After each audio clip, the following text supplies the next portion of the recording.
Oh, Jesus. Hello, everybody. Welcome to another Midnight News Dump. It is me, your host, BVP, doing uh, another little trip through the midnight news tonight. Just going to do a quick little stream. I was busy watching none other than H-Man tonight, and quite a fun movie. Um, and love the 1950 VFX work with the dissolving human bodies and the puppet work slash wax work. There's a lot of good work in this movie in general that I like quite a bit. Not really a great storyline, but it has like good themes, and it's made by the same people who made the Godzilla films, and kind of has that similar idea around nuclear warfare in a like kind of capturing the angst of the Japanese people, not very far removed. I mean, this is 13 years removed. It's not that far removed from the actual tragedy. But yeah, fun B movie more so than anything. It's nothing too serious to write home about, but it is a lot of fun. But with that, let's get into the news. Not really a busy day news wise. Um, but overall, it's a Tuesday. Sorry, I keep hitting the mic here. It's a Tuesday. What do you expect? It is what it is. And we're not going to look at too many trades. I put on variety here, but it really doesn't matter to me. Um, and I'm not going to talk about Michael really. And there's a really funny kind of battle, not a funny battle, but more of an annoying battle going on the internet. And this article more or less kind of describes what's happening with this online discourse surrounding the Michael movie. Here, let's allow ads.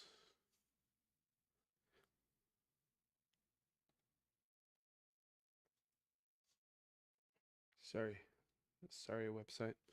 I'm not loving Variety's coverage and reporting as of late, but we'll still get into it a little bit. And it's the Never Leaving Neverland director torches Michael, the biopic whitewash. So yeah, that's kind of been the what everyone has been saying more or less about this film is that it whitewashes the history of Michael, and I haven't seen it yet. I'm not really that interested in seeing it, but nonetheless, I've heard the discourse, and I don't really have a take about it. You can feel about how you want it. If clearly the film was not going for realism, it was going for kind of a loving view back at an idol of the pop industry and the music industry.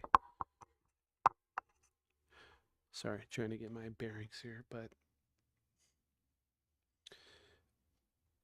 there's the whole debate around critics, and I don't care.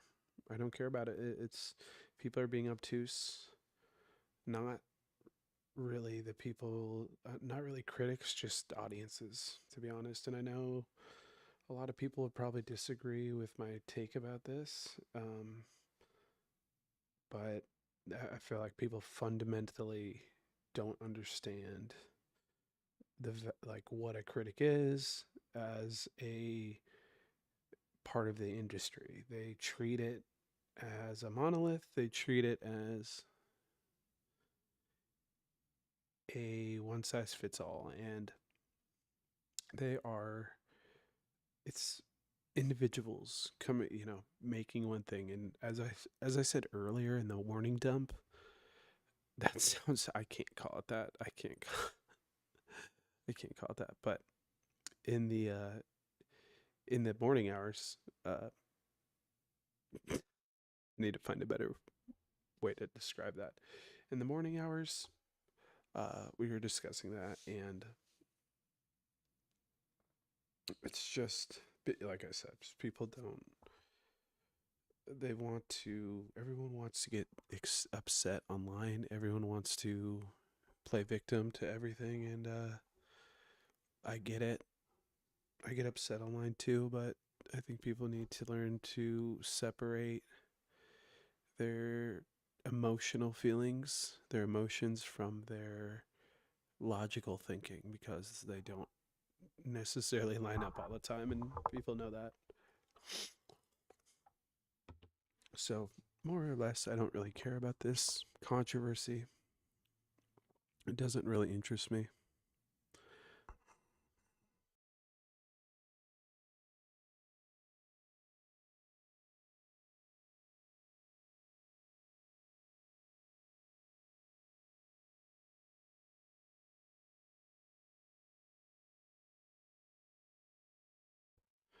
All right, I got the mic back to a point where it's like right in my face. Okay. So, yeah, that's kind of more or less what I feel about that one.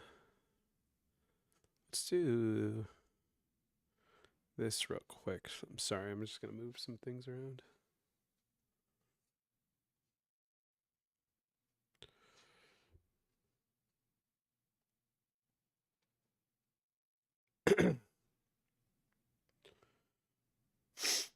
I do have a slight cold here. Where we at? Oh, here we are. A slight cold. Can't move my screen. I want to enlarge. I want to enlarge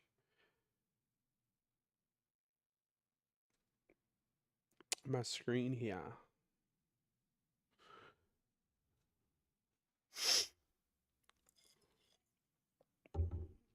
Is it enlarging? Actually, it might be. Um, Nonetheless, though, let's just keep going. Uh, I think we're in the film section, correct? Yes. So Bong Joon-ho reunites with Parasite. He's doing a animated film called Ally or Ally. I don't know. Yeah, Ally. Um, Neon has landed North American rights to Bong Joon-ho's first animated film, Ally. The acquisition reunites Bong with company that backed his Oscar-winning dark comedy Parasite. So yes, he's going back to Neon. And that's exciting. I mean, you know, Bong Joon-ho started the whole Neon craze, and they've won literally every single Palme d'Or since that win, and it's looking like they have a shot again this year. So this is kind of unexplored territory, and it's exciting. I'm sure this film will be in the Oscar conversation coming in the next year. I don't know when this comes out exactly, but I'm assuming it's in the distribution phase, and they just need to get out into audiences and to theaters. And unless it's Mickey 17 weird or it's Okja weird, I think it will probably be somewhat of a hit, and they'll put some money behind it. So excited to see that one. Excited to see that one for sure. Happy again. They're back with. I think it's still. I don't know if it's Tom O'Neill still at the top of Neon. I hope so. Jason Yu, who wrote Sleep or directed Sleep. Yeah, it sounds like a cute little kids film. So I don't think it's gonna be. It might be Okja in the sense that it's weird like Okja, but Lewis Pullman production.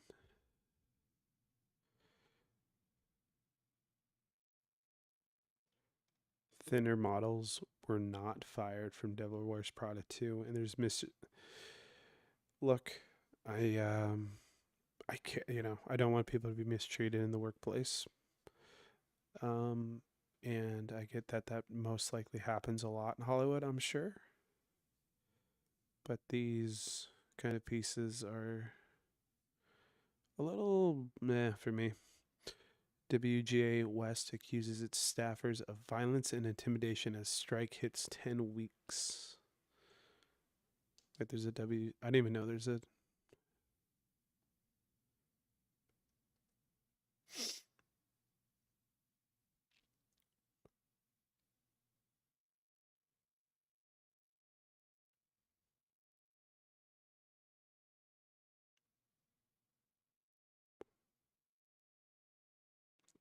I didn't even realize that's happening. So Variety's reporting, I mean,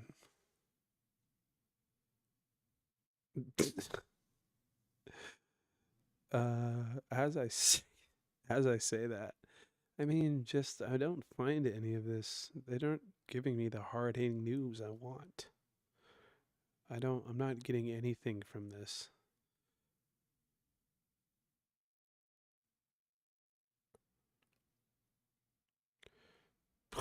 Like little interviews with Sean Penn about festivals.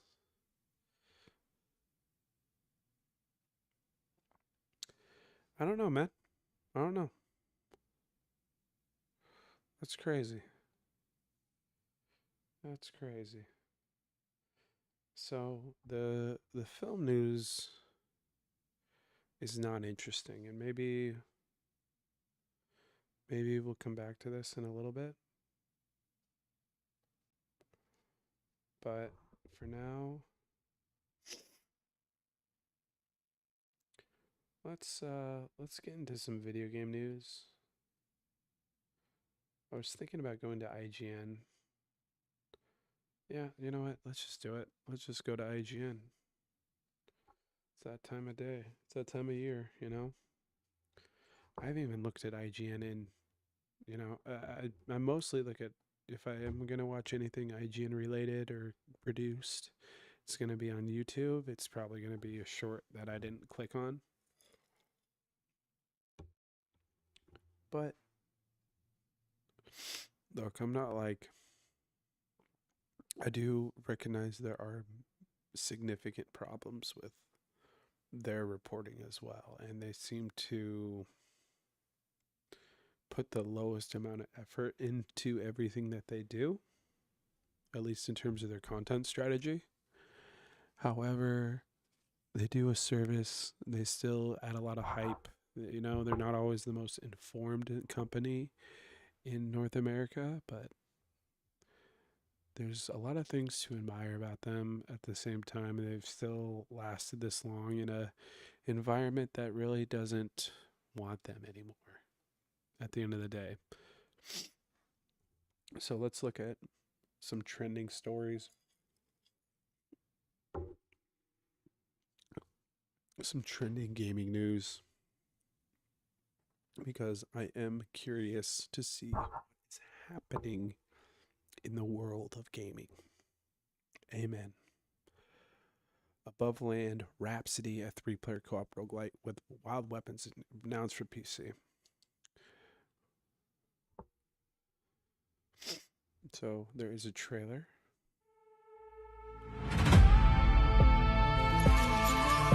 A goddess in chains. A horde of evil monsters. 3 brave heroes. And a giant coon. The heroes armed with bows. With swords. With a chair? Yes, a chair! Armed with all kinds of classic weapons. And all kinds of ridiculous ones. Cute pets. Fierce pets. Pets that can really fight. Together they battle the bad guys and release the giant Kun into the sky.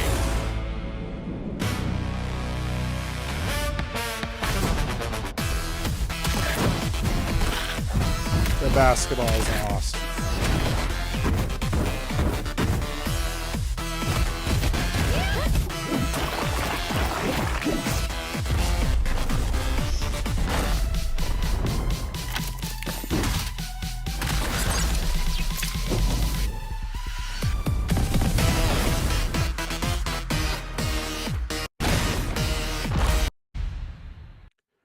So yeah, that looks fun. That looks really fun. Really interesting, unique design elements there. Obviously, with the WWE type chair weapon and the basketball. Interesting trailer. A lot of fun there. They're definitely having fun with that one. Oh, Ryan McCaffrey's still there. I don't know where people stand with him. I've never really thought anything. I mean, too negatively or positively for him. And I'll stop commenting on the media side of all these websites, but it's being developed by flying amateurs and puts you into a cloud-based civilization on floating islands on the backs of giant mythical creatures known as Kun. The team describes Above Land's setup as such. Players enter chapters from a comic book left behind by the player's mother, complete each map's challenge, bring back stars, repair the stranded invincible Bebe, and unlock later chapters. The journey moves between a ruined present and a lost yesterday. When humans and ancient giant Kun lived in harmony, each chapter is a different visually unique map. So it sounds like you have it is procedurally generated map design. I think this is how it works. So maybe it's the same map over again, but it's procedurally generated enemies and map layouts and enemy layouts, something along those lines. But I did see, obviously, there's a roguelite element to it where there's some element of randomness and leveling up. So that looks fun. That looks fun. On my radar now for sure. Hopefully it's good. Take-Two CEO talks Grand Theft Auto 6 price and the possibility for more LA Noire. Okay, so I'm a huge LA Noire fan, but my understanding is the team Bondi, the team behind Grand Theft or LA Noire, the New Zealand-based, I believe, team, they have been essentially dissolved, and that company no longer exists in any way, shape, or form. So the idea of making another LA Noire, which is very enticing, and I would think a new development team could come on, take some of like the development principles of LA Noire in terms of doubt, truth, and show evidence, and maybe tweak it in a way that makes more, makes it more interesting. But I think it could be ripe for another development team to come in and take over. That said, it would be sad to get another LA Noire game that's not Team Bondi, and I'm okay with it. If it happens, I'm not gonna cry or anything. I'll play the game and probably buy it full price, but it would be a departure from what we like about it. And let's read into this. I'm not really interested in the Grand Theft Auto 6 stuff.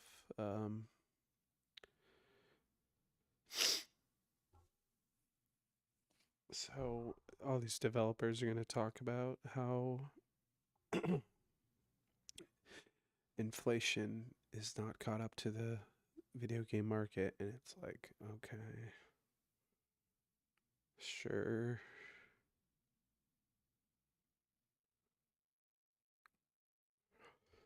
I always felt like games were overpriced.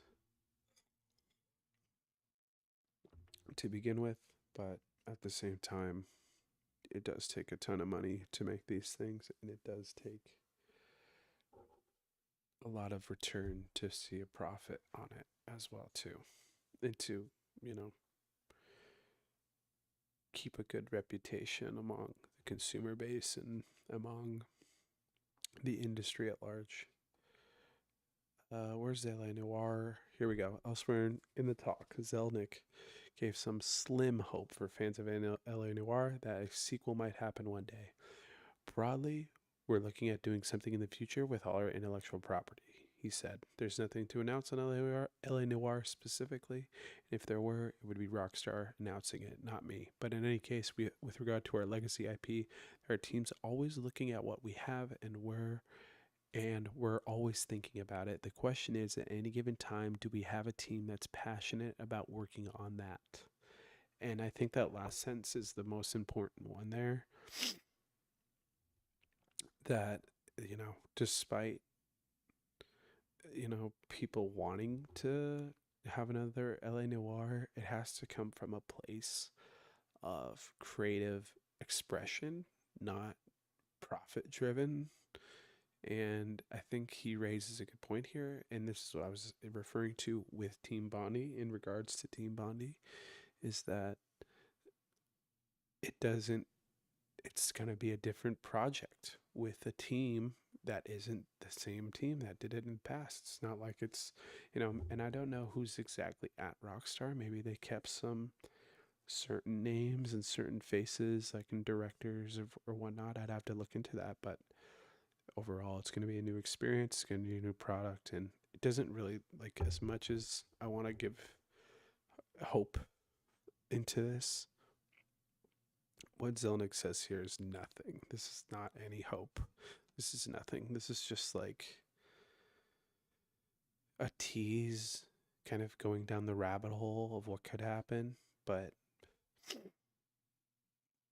clickbait. They got me to click. They got me to click. Well done. Well done to them. Nintendo has a mystery movie scheduled for April. Hey everyone, it's Bonzina here, back again with your Daily Fix.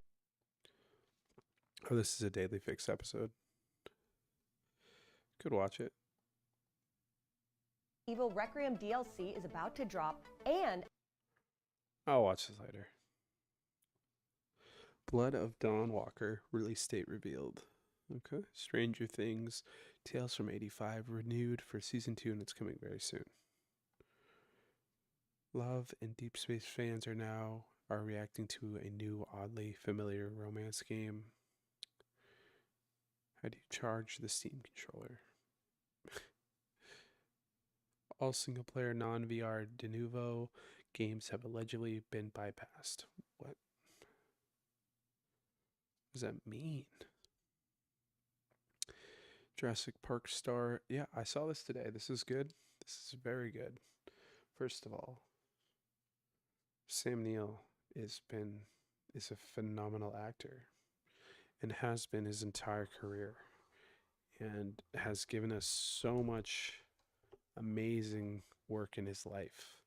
And it's funny that he comes back now, like right as the Possession remake is announced. And just a quick side note, if you haven't seen Possession, Andrei Zulawski's 1981 masterpiece of horror masterpiece, filled with just the most mind-numbing, I don't know if it's the word, but horrifying is more like it. Horrifying monster creation, doppelganger creation, domestic angst, and kind of like the nagging feeling of things are going badly. That movie is a trip. There's so many memorable moments and scenes, and I think there's a couple scenes that are just like all-time moments, and I think if you watch them in the context of the film and how it hits you in those moments, it's quite memorable. And it's funny because I've heard I've heard everyone loves Isabelle Adjani. Like it's just kind of an accepted fact that she is great in possession. But I have other, as much as it's an accepted fact, like I just said, that quote unquote. There's also people that want to call her performance more performative, more not not very controlled. Easy is also what I've heard. I find calling that performance easy is just kind of glossing over what makes it great and what makes it unique to her. And I think you'll see someone trying to recreate that and you'll be like, no. And I think the person who said that will likely agree with me on that fact. But yeah, Sam Neill's back. Obviously, most people know him from Jurassic Park. There's no doubt about that. He's in many other classic films. If you go down his list, In the Mouth of Madness, Bicentennial Man. I don't even remember. What is he? Is a dad in that? I can't remember. A bunch of, well, he's in My Brilliant Career. Every movie here is a masterpiece. I'm just joking, but most of these I have not seen. I haven't seen a lot of. I have seen way less than I thought I had. I thought I'd seen way more Sam Neill. I've seen probably like seven or eight of his movies. I thought it would be more than that, and I haven't seen Peaky Blinders either. But he's coming back. He said he's willing to get back into the acting game, which is pretty cool. Pretty cool. I hope it happens. The Blood of Don Walker director hopes to make his second IP.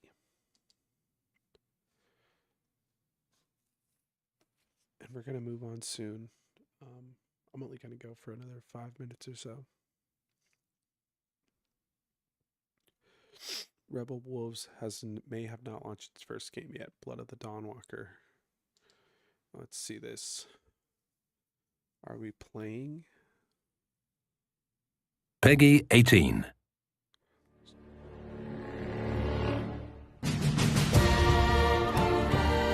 Oh, is it a deck builder?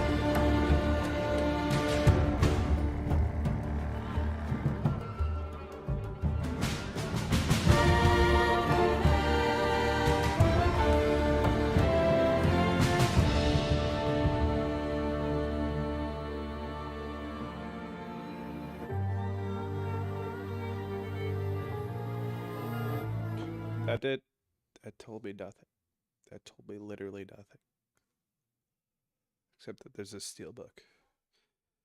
I don't know what this game is. I have no idea. But they're really covering it. Why is it being so covered? Wait a minute. Did they just review the director and they split into like 9 interviews? Next animated. Is it a Donkey Kong movie? Oh, it's... Again with your daily fix. Today we got... Can they give me an article? Do I have to watch a movie every time? Resident Evil Requiem's new mode only unlocked after you beat the game. Cool. Pokemon Go Fest 2026 will be global. I wonder how many active players does that game have nowadays?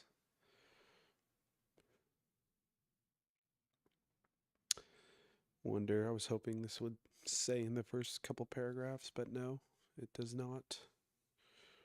Probably says in the last one I didn't see.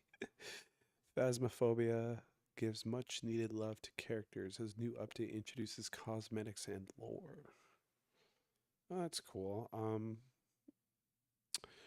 I haven't played Phasmophobia, but it's always been a game that interests me, and it seems like it's still fairly popular. I'm turning on Steam for a second. I just want to see. I didn't realize it would update like that. And I might turn on BioShock here in a second.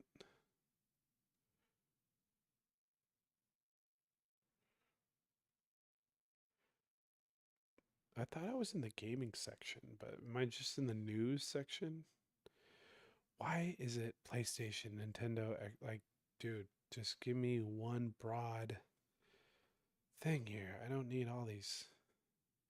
It's all going to be Bloodwalker Dawn, whatever it's called. What's the name of the... What is these... I can't stand it. I know you planned it. This ain't no time for love. Is that like a joke?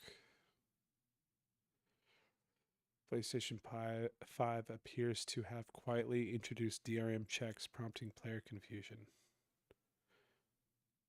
DRM checks? I haven't heard DRM in a while. People don't bring up DRM that much anymore.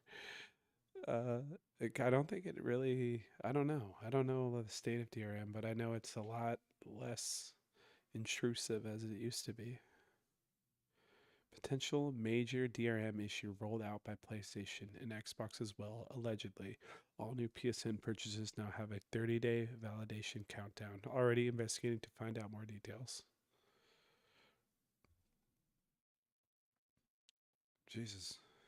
Oh, I did want to see this. So let's look at the special offers. Once it loads, sorry, my computer's a potato, so.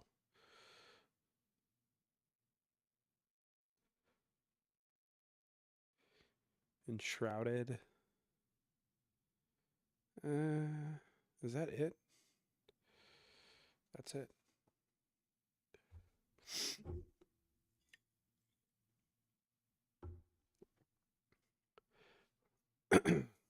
Sorry, I should mute the button.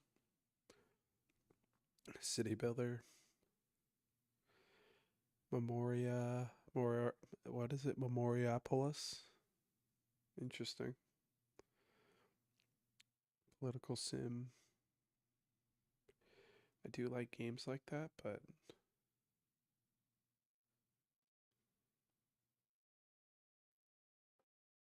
don't I have Silksong? Wait a minute.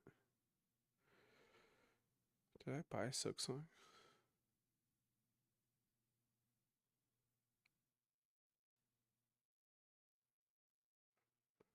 I thought I did. Maybe I just never did, and I thought I did. Because I was like, wait a minute, I have that in my... I always keep thinking I forget it in my library, but I just don't even have it in my library.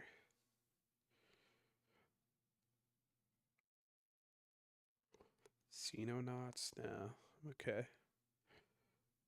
Guild Wars 2. I have been looking for like an RPG to play lately, but I don't know if that's the one. I hate how my nose is still stuffed up. I was thinking this would be over by now. What is this? Dream Killer? Or what? Adelphian? What's this game called? Aphelion? Looks kind of good, to be honest. Dark Souls. I really want to buy this game. It looks so fun. Looks so up my alley.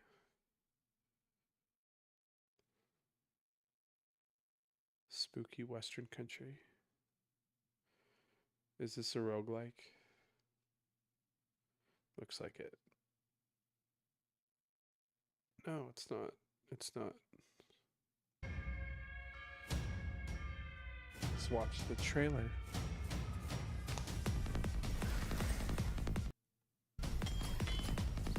Mining, survival, shell shaded. Sorry, my computer's a potato.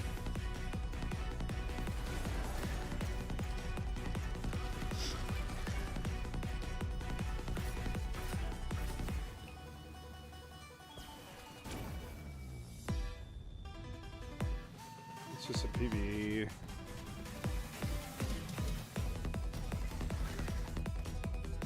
This trailer's fun. I like how it's shot or cut.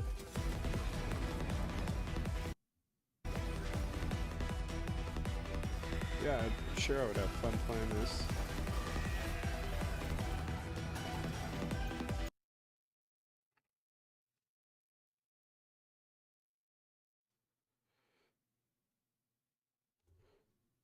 I'm sure. I'm sure.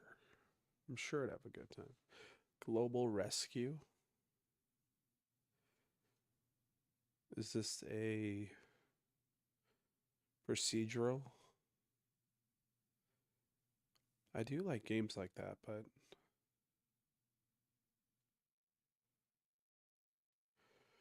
what is this?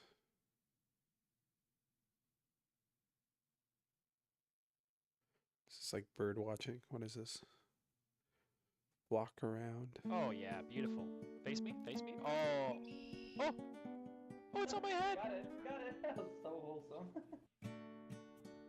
Look at his little snowy owl. Oh, he's so cute. Oh, look at This the looks fun. hummingbirds. Oh man, I'm that's not a gonna lot lie, of this food looks for like a little lot of fun. hummingbird. Should I buy Okay, this? guys, we need stars to open up the marsh. That's a triple. Look at this. Whoa! It's a quail. Look, he's doing Chicago. Balloon has my favorite. This game does look fun. I'm not gonna lie. This does look fun. But I'm not gonna buy it. I'm not gonna buy it. I was like, I thought about it. I was like, I would play that for 9 seconds and be done with it. Titanium Court. One of the most novel, unique.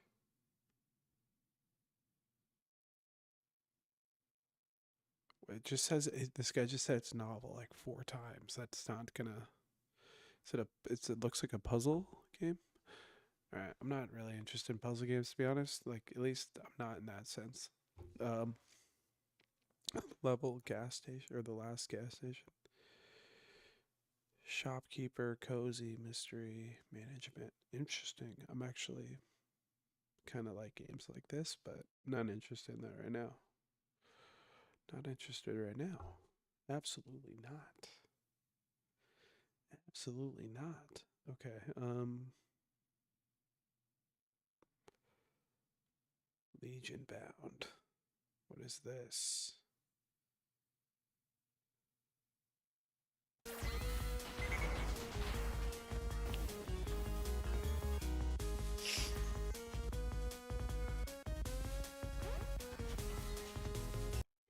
Alright, I do like games like this. I do. I do like roguelike. I do like action RPG.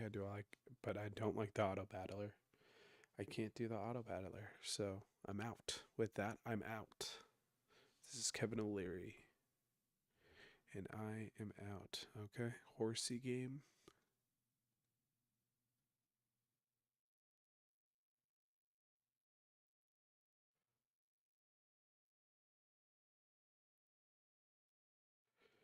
Escape the Backrooms. I have a game like that on here already.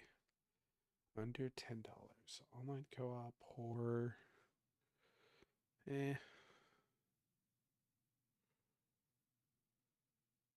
so many random backroom games.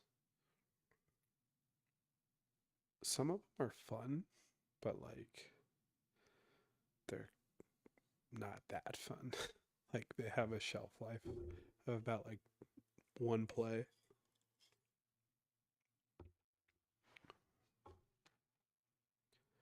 I'm getting some lame recommendations. Ooh, this game's selling.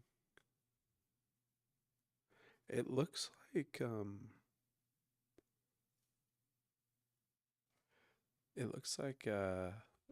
what's the fucking game called?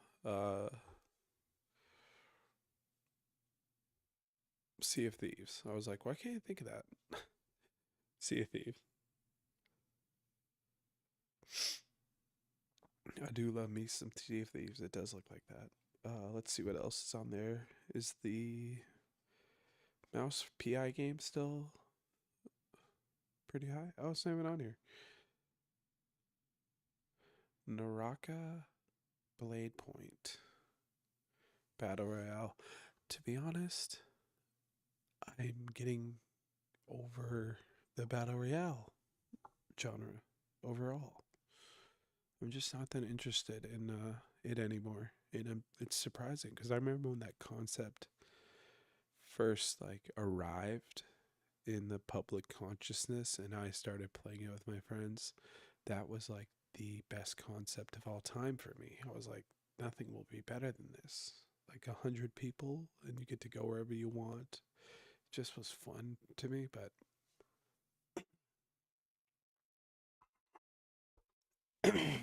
oh, I thought I was muted. I'm not. Sorry. I was like, thought I was muted, so it just went crazy into the mic. I do have the base game, but what is this? Oh, it's a card game. Eh.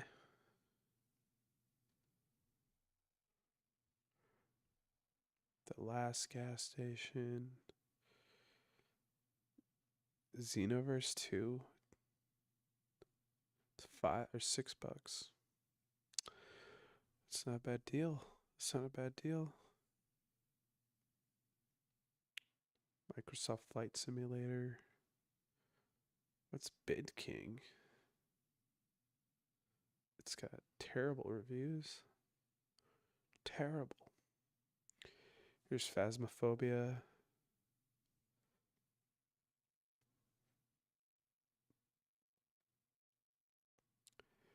This game does seem great. And I mean, I've seen people play it and have a really nice reception to it. Split Fiction. I would play it, but eh.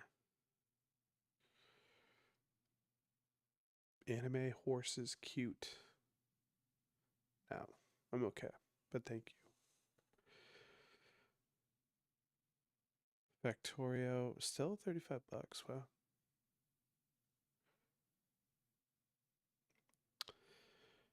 Maybe one day. And I wonder if they'll ever.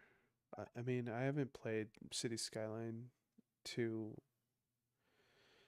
but I wonder if they'll ever fix it in the eyes of the community. City Skylines 1 is pretty solid still to this day, so appreciate that. I appreciate that.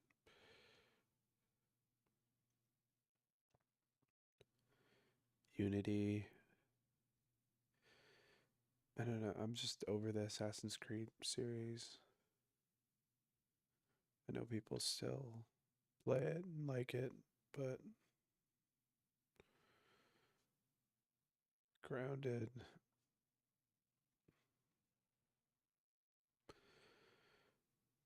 Brawlhalla. Do they have. Oh my god, what? They have licensed characters? SpongeBob and Darth Vader? What the hell? World of Warships. I've seen gameplay of this, but not really interested. Power Wash 2.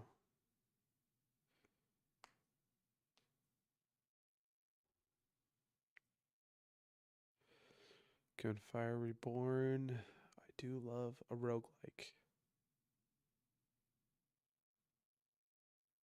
But there's so many of them right now. Like there are a lot of good ones for sure, but there's just a lot of them in general.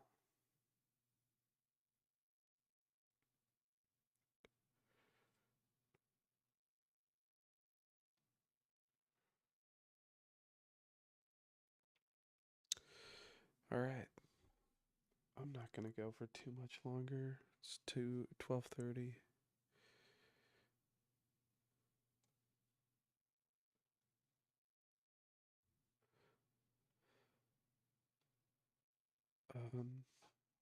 Let's see. I do have a few more websites I thought we could visit.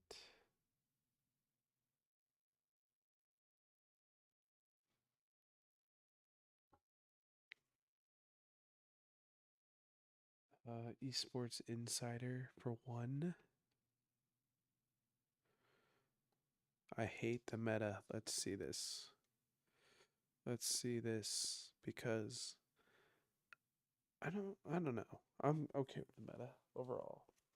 In Valorant right now, I like the double duelist stuff. I think it's kind of fun.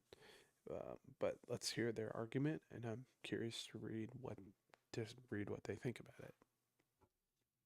And maybe I don't know what player this is. I hate the meta. Valorant's meta. Is this an interview or is this just like one quote that they baited me with?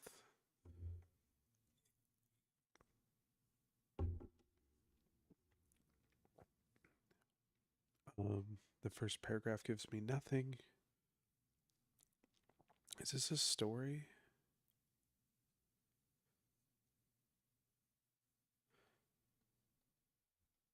Back in 2020.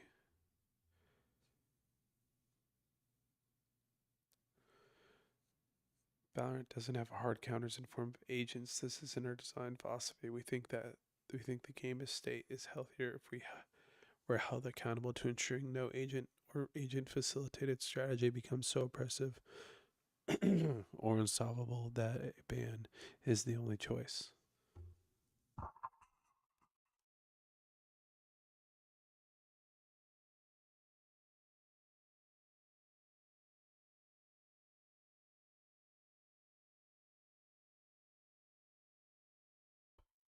I can never see Riot banning a hero or an agent. I can never, ever, ever see that happening. Like, there's no way that happens. Maybe it has happened in League.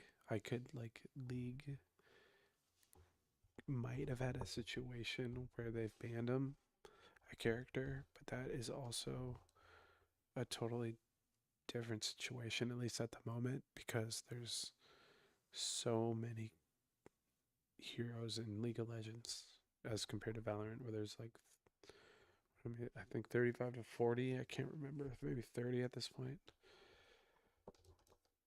Let's see if a hero has ever been banned in the LCS or otherwise.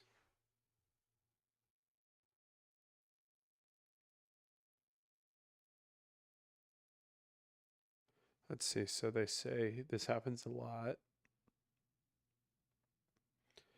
Champions are frequently banned, but this usually means they're temporarily disabled by Riot Games due to severe bugs or game-breaking glitches. It is extremely rare for a champion to be permanently banned from professional play. So it sounds like they just do it for. Man, I'm coughing a lot tonight. They just do it for in-game fixes, and the things they can only do outside the game. So that's interesting. On a personal level, I hate the meta. I think it's stupid that half the cast can't be played. I don't know why they would nerf Sentinels when last year Double Duelist was the premier choice, said Hector Frost Rosario, Global Esports head coach. It's not like teams aren't adapting, but the innovation is happening on a micro level rather than a macro, which makes gameplay feel increasingly predictable. Moreover, there are players who have built their identities around specific agents, and over time, their strategies become easier to counter. Valorant, in its current state, is more momentum-based than at any other time. Confidence swings and snowballing with ultimates make a lot of games feel predictable. Donnie Elevated Shell shared on Twitter. I mean,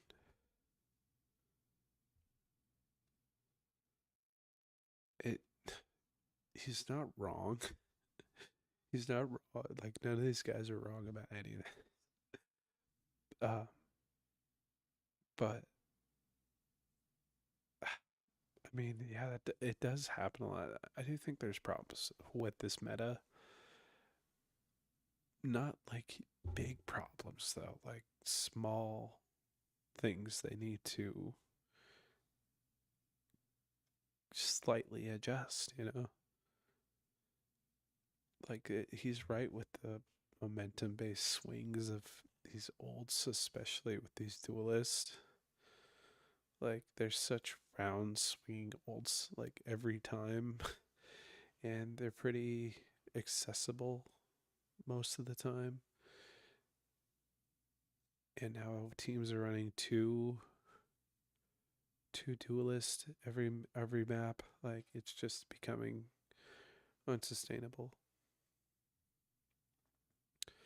Former IGL Mel, Valorant right now is dictated by how well you can dissect micro situations, gaining advantage.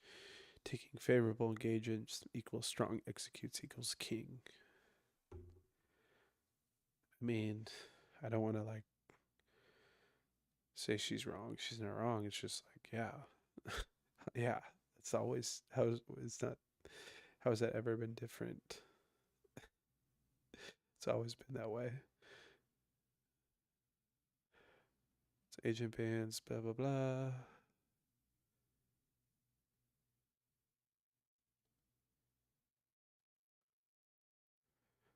This does worry me.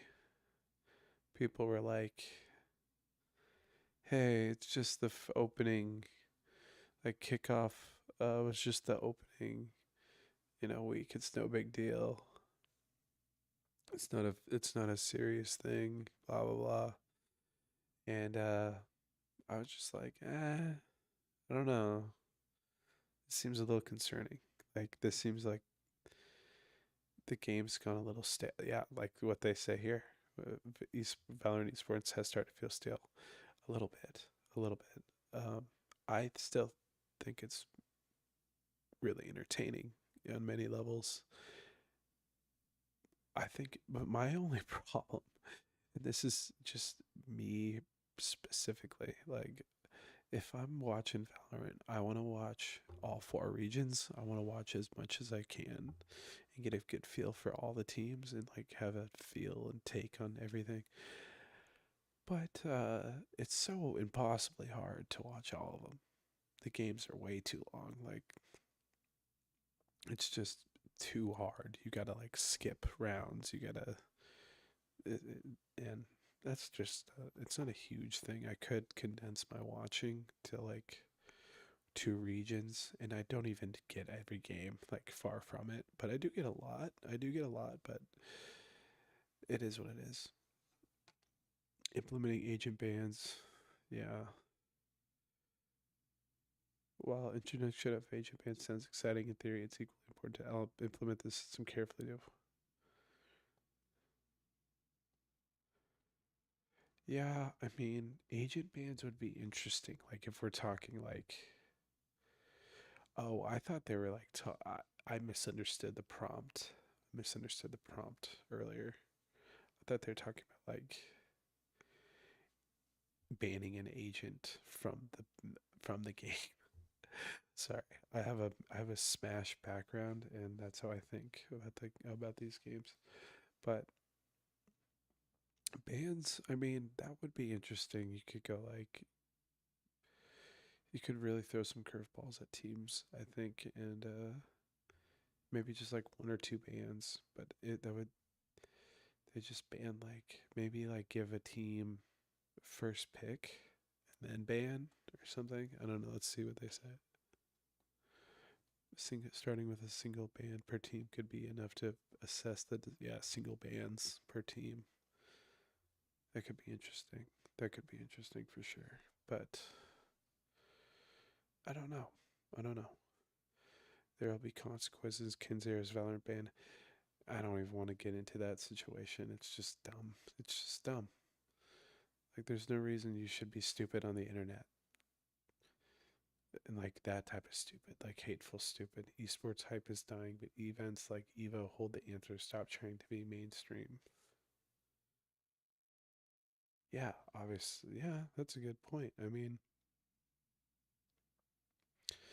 but I don't know what the answer to esports is.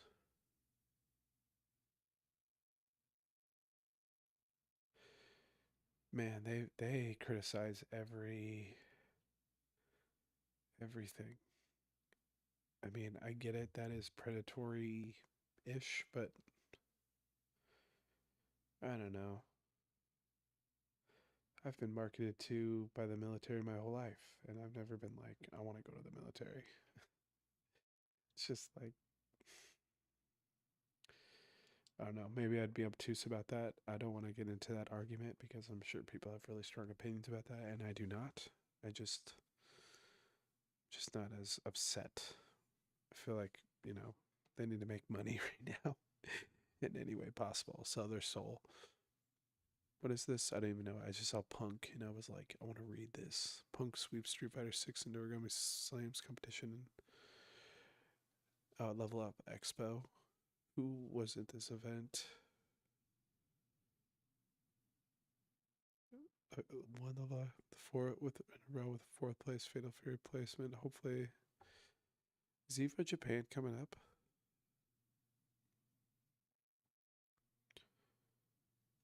Beat Riddles.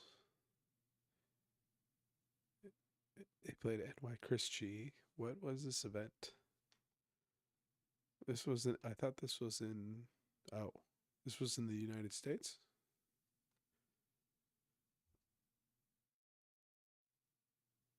Oh, it was in LA. So I thought this was in Japan for some reason. Top stories. Oh, we're at the top stories.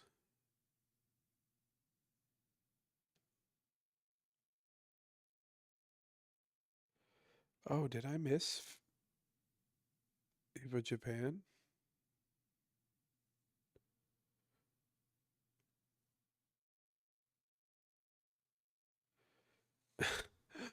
All these Valorant articles are bad.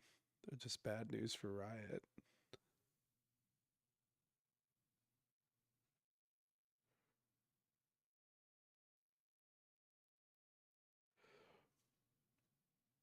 Man.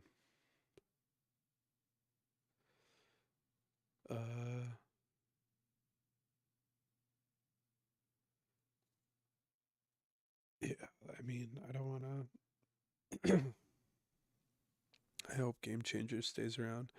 I watch it from time to time. Like, it's usually in the VCT off season, and I'm like, oh, I'll watch some Valorant. Like, hell yeah.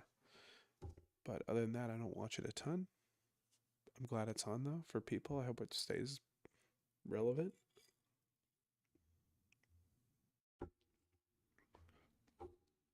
I think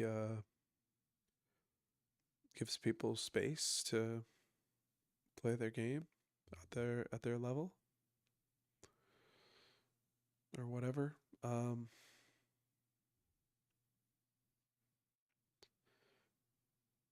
hope it stays relevant. Like I said, ow, just bit my tongue.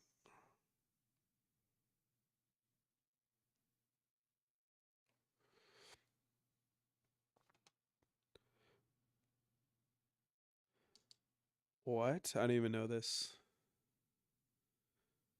Midst of 4 regional stage 1 events. Who's playing on what patch?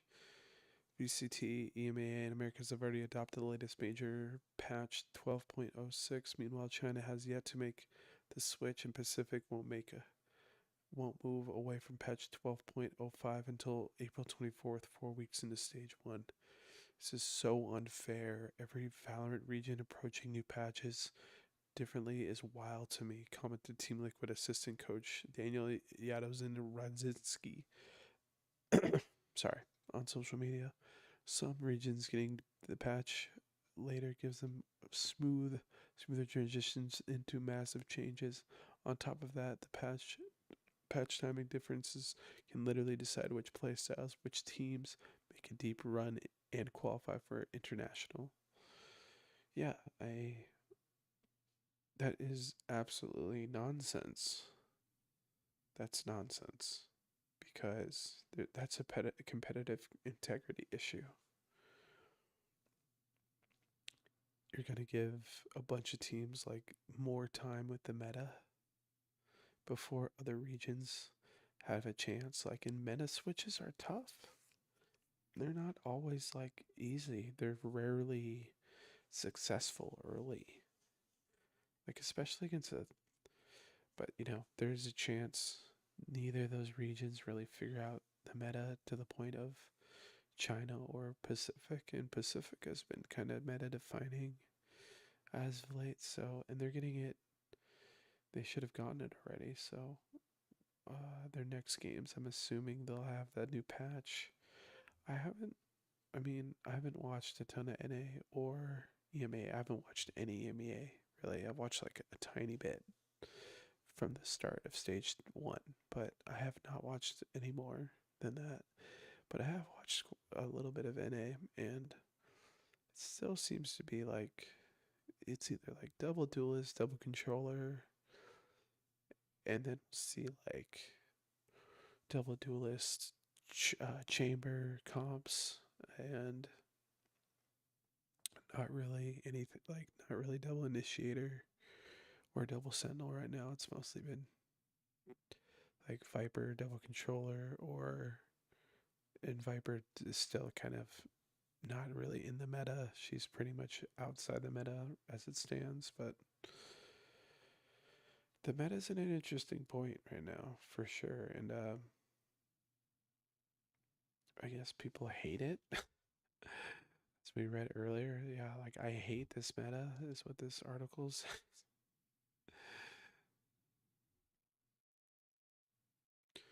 Esports fans are so toxic that Baker and Gumeyusi are taking legal action. Wow. That's unfortunate. Esports has changed, but sexist situations won't go away. Well, yeah, men are pretty still to this day. Patch 1101 was a mistake. Valorant Esports losing its unique selling point. Alright, this will be my last article. Is there anything else I want to get to tonight? Not really. So let's read this and then get out of here.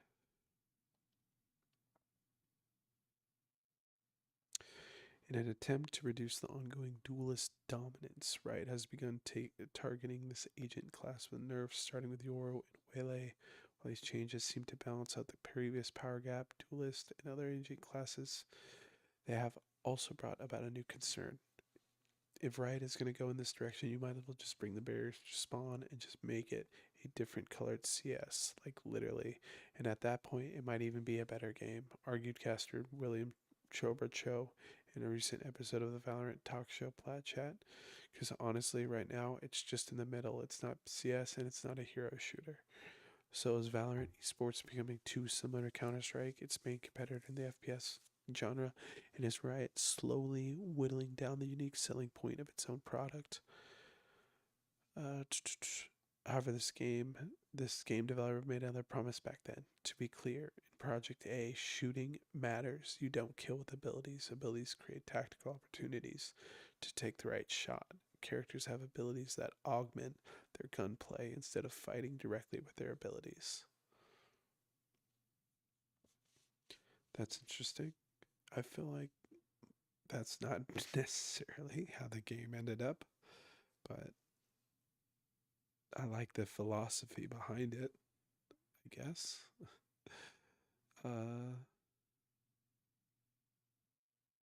Yeah, I mean, yeah.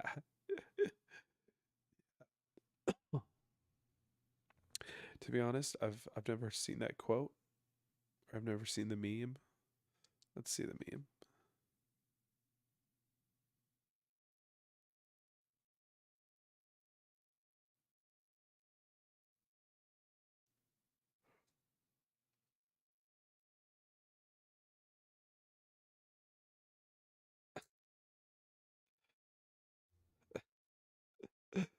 That's so funny. How did that even happen? Did he half him and then kill on the next? It was the most wide open I think the game has ever been, and I think that's when it's fun. Shared on-air talent Mimi Evil Cat War. I'm not going to say her last name on Plat Chat discussing the recent patch 1205. I don't think it's as fun as when everyone was playing the same thing. Double Duelist it has its highlights, but when watching Double Duelist versus Double Duelist means that you don't get the stylistic matchups at least as often. Yeah, there was so much Euro Neon. So if you were a person who doesn't really like Euro Neon, you are not going to enjoy that meta that much. And I was a person who does like Euro Neon. I've always kind of liked the Euro playstyle, and I've always liked Neon playstyle because it's introduces so much interesting movement. And but there's elements I don't like to it as well. Is it better than the Jet meta? Like maybe. I think they both have their problems, but I still love those metas. Like I don't have a problem with those metas, so I'm gonna watch one more movie after this. Check let's see what else they say. The way that you have to play on defense sounds extremely predictable. He explained like the teams that we saw playing those kinds of comps at Masters Santiago were running at you most of the time. Yeah. Absolutely. How else do you play your Neon? Like you can't really sit back. You have to play off angle. You have to play death volley. You have to play, deep penetration. Whoops. Deep penetration Valorant, like deep into the site.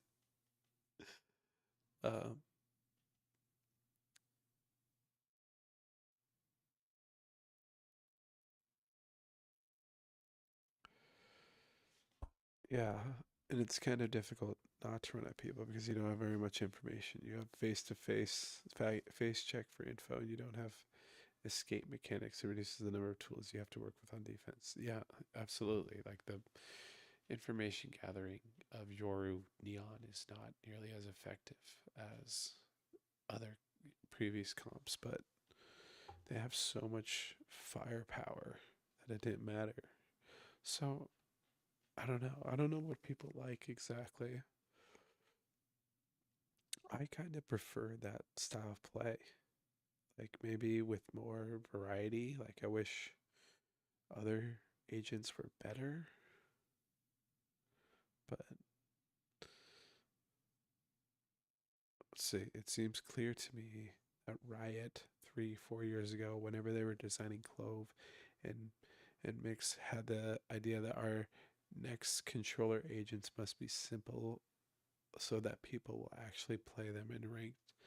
Theorized analyst thinking man's valor in a recent YouTube video, and I think that explains why Clove and Mix perhaps have fairly simplistic hits. Yeah, that's probably a good point. I mean, it sounds plausible. They could have ended up with something really cool, something that really made you think differently about how the game was going to be played. Instead, we just got the kind of watered down, very basic version. Very, very basic. What version of it? He later added. Very version. My biggest disappointment is that it's like Brian's. It's not afraid of going back to util heavy meta and instead creating those individual moments and letting them feel like they have power in their identity. The language they use a lot is the power fantasy of playing an agent. I think that that's dead right now, especially for Sentinels. Yeah. But yeah, she's definitely not wrong. They are. Well,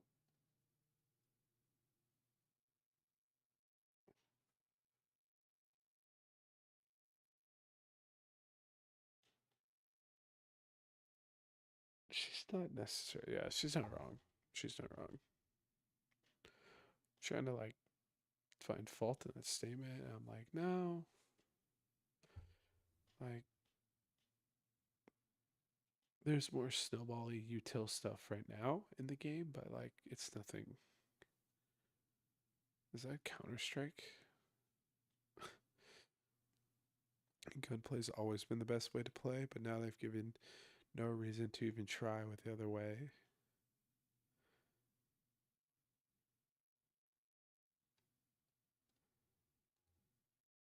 Hmm.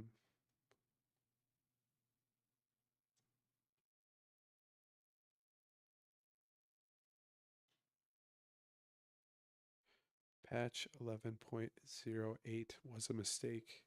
Concluded Sideshow on Platchat. Like, yeah, maybe they did make gunplay more important than it used to be. In terms of agent ballot, it clearly failed, in my opinion. And I think we're going to spend this next year, maybe even a bit more, basically just fixing the mistakes that they were made prior. I want to see patch. Let's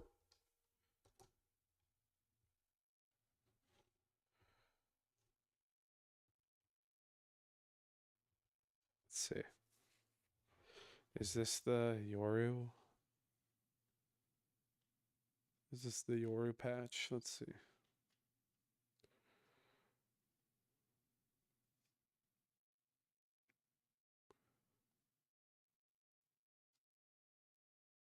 What is this? General, the agents. Fades. Near, okay, some general changes. Initiators. Duelist. Neon got something.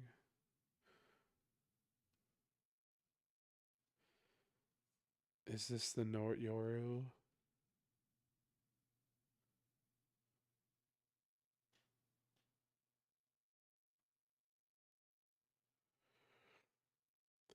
So, oh my god, yeah, this was the crazy Yoru. I agree with Josh. Like, this was ridiculous, man. You can't just like, oh, he's getting picked all the time in pro play. Let's nuke the shit out of him. Like, what is that? They made him. That was such a mistake. I agree with Josh. Like, that was a misstep on their part for sure. So, and again, like Yoro not in the meta at all. Like they killed Gatecrash. Fake out gets a whole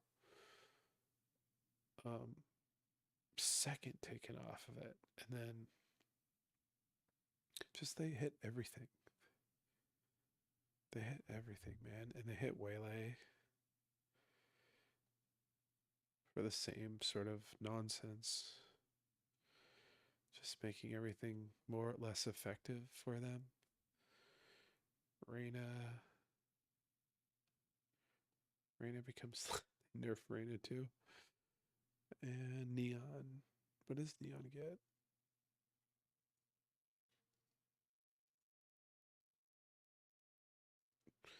Just interesting.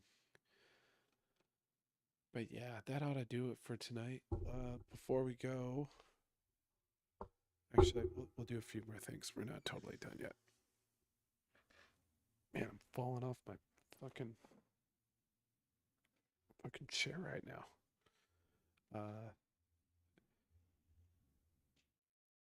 Is there games on? There's games on tomorrow.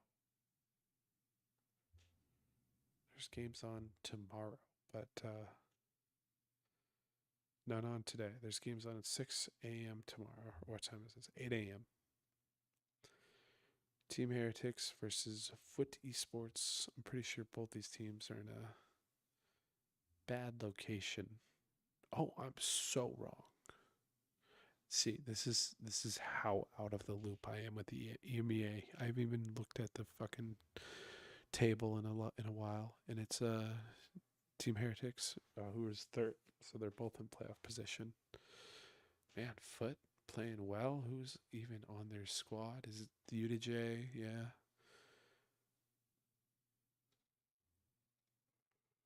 So these guys are gone. It's Sociable, Crystale, UDJ, Zeus, and Sop.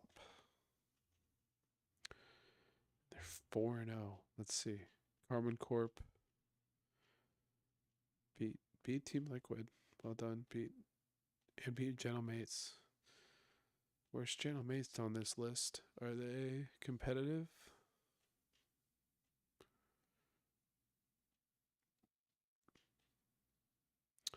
Two and two. I mean, they're gonna make the playoffs most likely, but not great. Let's do one last thing. Let's look at the scores. The Cubs better have won. That's all I'm gonna say. This is gonna be the last thing we do to end the night. Is look at all the scores for today, and then we'll be done. Where the fucking okay? Oh yeah, what I knew they won. Good win. Cabrera moves to 3-0. 3 runs, but pretty solid game. Got up and down for the most part. Had a good K to walk. Nico had a nice big play. Saya continues to kind of rake at the moment, which is really nice to see. Dansby had a huge hit.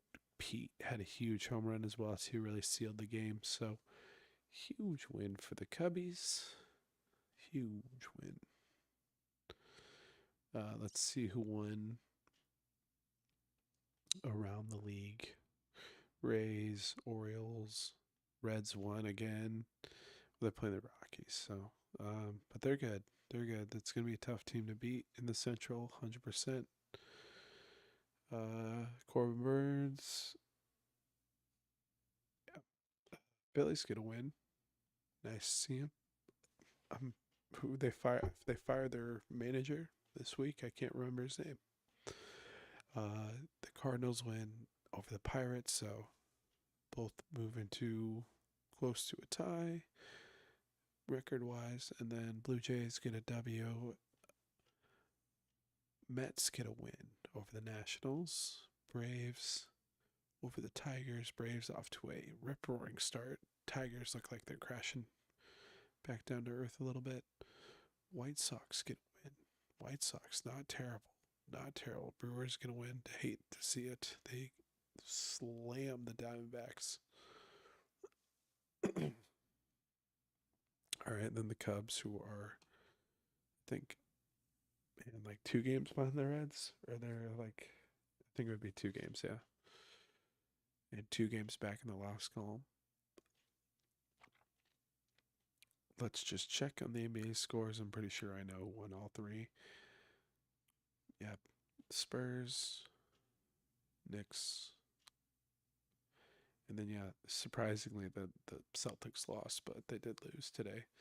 And then I'm pretty sure I know who won here. And Minnesota won today as well too. I want to see who scored there. But in this game, Alex Killorn gets a goal, but other than that, Leon Draisaitl scores 2. Hyman scores 1. Evan Bouchard has 3 assists. What does McDavid have? 2 assists. They stay alive. I feel like they're going to win game 5 or game 6. And then the Wild looking actually pretty threatening, I have to say. This is the most threatening Wild team I think I've ever seen. Like they could be a team who wins it all, I feel like. I would never say that about the Wild either. I feel like they're cursed more often than not. But Kaprizov is unbelievable. And look at him here tonight. A goal and 2 assists. Just a phenomenal player. Ryan Hartman too, former Blackhawk. Great. Not really, but a goal or an assist. Boldy. Matt Zuccarello gets a goal. Just fun time for the Wild here, and they go home, see if they can finish off the series. But yeah, what time is it? It's 1:09. Thanks everybody for coming to watch the stream. We'll be back in the morning to do a